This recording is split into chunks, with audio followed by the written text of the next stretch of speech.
የምግብ ሉዓላዊነትን በማረጋገጥ ህዝብን ከድህነት ለማላቀቅ የተለያዩ የልማት መርሃ ግብሮች ተዘርግተው ወደ ስራ ከተገባ ሰነባብቷል። መርሃ ግብሮቹም በስኬቶች ታጅበው ጉዟቸውን ቀጥለዋል።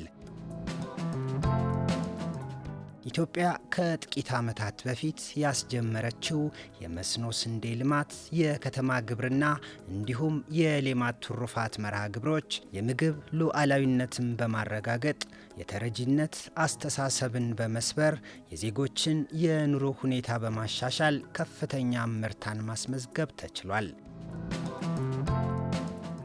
የምግብ ሉዓላዊነትን ለማረጋገጥ እየተከናወኑ ከሚገኙ ንቅናቄዎች አንዱ የፍራፍሬ ልማት ዘርፍ ነው።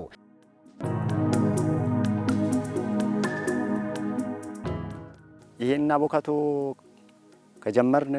መትከል ከጀመርን ጀምሮ እየተመካከርን አጎራቤቶቹ እያዩ እየተከልን ብዙ ተሰፋፍተዋል። ጎረቤቶቹ በብዛት ነው የተከልነው። ለውጡን ያገኘነው በአቮካዶ ነው። አቮካዶ ጠቃሚ ነው።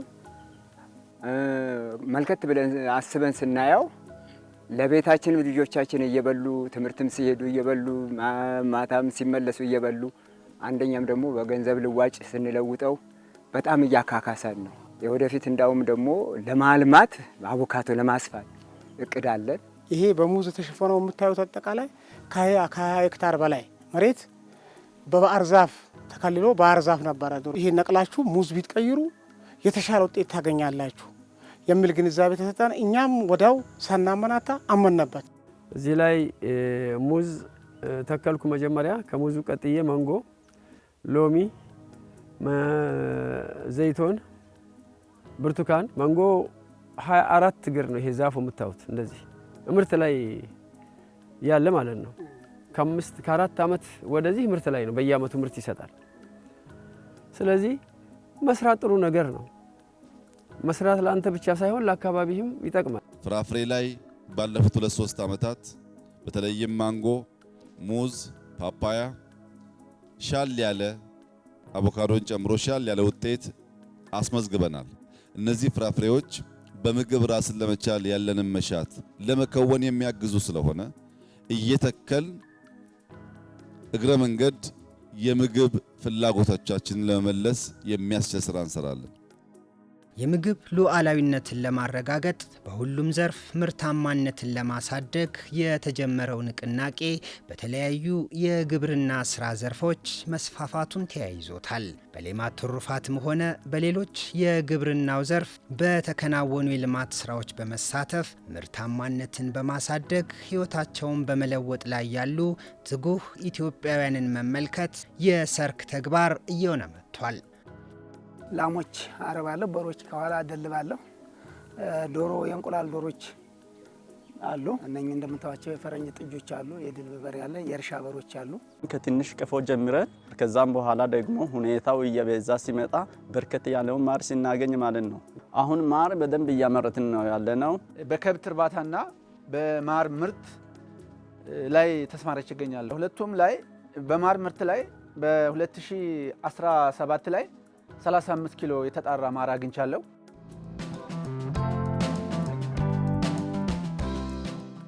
ከተረጂነት ለመላቀቅ በተጀመረው የንቅናቄ ተግባር ሁሉን አሳታፊ የሆነው የሌማት ትሩፋት መርሃ ግብር ላይ ተጨማሪ ገቢ ለማግኘት ከሚያከናውኗቸው የዕለት ከዕለት ተግባራት ጎን ለጎን በዶሮ እርባታ ዘርፍ የተሰማሩ ግለሰቦችን ማየት ከቅርብ ጊዜ ወዲህ እየተለመደ መጥቷል። ከዶሮ እርባታ በሚያገኙት የእንቁላል ምርት ለራስ ፍጆታ ከመዋል ባሻገር ገቢያቸው በማደጉ ኑሯቸው እየተቀየረ መምጣቱንም ይናገራሉ። የጀመርኩት በጣም በትንሽ ነው። መጀመሪያ ስናስገባ 50 ዶሮ ነበር ያስገባ ነው። አሁን ወደ 100 ዶሮ ነው ያለኝ። በቀላል ካፒታል የጀመርኩት ሲጀመር። ከዛ እያሳደግኩ መጣሁ። አሁን ላይ ጥሩ ነው።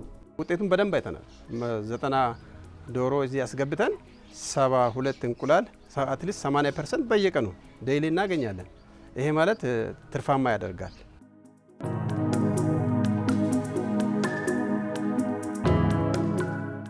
የመስኖ ስንዴን በማልማት ከተረጂነት ወደ አምራችነት ለመሸጋገር ትልቅ ግብን አንግቦ የተነሳው ንቅናቄ ስኬቶችን እያስመዘገበ ቀጥሏል።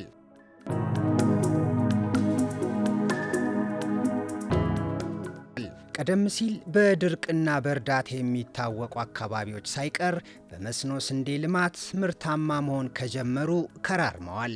ከስንዴ ልማት ባለፈ በፍራፍሬ ዘርፍም በስፋት በመሰማራት ምርታማነታቸው እያደገ መጥቷል። የአካባቢው ነዋሪዎችም ከሴፍትኔት ፕሮግራም እየተላቀቁ ሕይወታቸው በመቀየር ላይ ነው። አትክልትና ፍራፍሬ እሱንም አመርታለሁ። ሌላ በቆሎ፣ ጤፍ፣ ስንዴም እናመርታለን። ከድሮ ጥሩ ትልቅ ለውጥ አለ። ሰርተናል፣ ትርፍ እናገኛለን። እንደ ድሮ ድካም ብቻ አይደለም፣ እንጠቀማለን። ብዙ ጥቅም እናገኛለን። ድሮ 10 ኩንታል የምናገኝ የነበረውን ከሄክታር አሁን 50፣ 40፣ 55 እንደዛ እያገኘን ነው። ከዚህ በፊት በባህላዊ መንገድ ነው ያረስ ነው። በበሬ ነበረ። ከዛ በትራክተር ማረስን ጀመርን። አሁን የእህል መሰብሰብ ላይ ችግር ነበረ። አሁን ተሽለው በኮምባይነር ማጨድ ጀምረናል። አሁን ድሮ ከሄክታር እስከ 10 ኩንታል ነው የምናገኘው። ከዛ በታችም ሊሆን ይችላል። ግን አሁን እስከ 40 ኩንታል ልናገኝ እንችላለን። በአስተሳሰብ እንሻገር፣ ተቋማዊ ብቃትና ቁመና ይኑረን፣ የፋይናንስ አቅም በሀገር በቀል አቅማችን እናደራጅ። ስለዚህም ሰብአዊ ድጋፍ በራስ አቅም መሸፈን ይቻላል። ከተረጂነት ወደ አምራችነት መቀየር አለብን። ያን ለማድረግ መሬቱ፣ ውሃው፣ ጉልበቱ አለ፣ ምርምሩ አለ፣ ሙከራዎች አሉ። በርትተን ብንሰራ ተረጂነት ታሪክ፣ አምራችነት የኛ የነገ መገለጫ መሆን ይችላል።